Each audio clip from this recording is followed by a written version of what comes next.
কে করেছে? তুমি করেছো নাকি চাষটা? হ্যাঁ, দেখভাল কে করে? তুমি করেছো তো? যাই হোক, একটা কান্দি কোথায় আছে? এটা কত হয়? এই দিদা, এখানে একটু দাঁড়াও না, শুনছো? এখানে একটু আসো না। বলছি এইটাতে কতদিন থেকে আছে গাছগুলো, বলো না? তোমার কি জানি বা মোটামুটি এখন বছর ৬-৭ হলো গাছগুলো সব কাটা গেছে, তো যেগুলা নতুন হচ্ছে সেইগুলাই ফল ধরছে। আর পুরানোগুলো ধরে একবারেই তো ফল কাটি দিয়েছে। না না, ঠিক একবারই ধরে দাও। একবারই ধরে, একটা একবার করে ধরে। একটা পাকান? হ্যাঁ, পাকাই নি খাও? হ্যাঁ।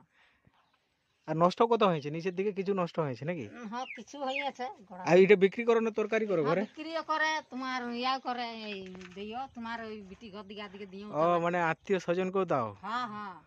কাঁচা কলা দিও না পাকা কলা? পাকা কলাই নিয়ে দেই। ও বাবা, তো চাষ করার সাথে সাথে এটাও একটা প্রফিট আছে যে আমরা আত্মীয় স্বজনের ঘর যখন যাই তো কলাটা আমরা নিয়েও যেতে পারি। বাহ, সেটা পারো, নাম্বার নিয়ে গেলে তাহলে ঠিকই ওটা যোগাযোগ নিয়ে যাবে, বাবু। একদম একদম।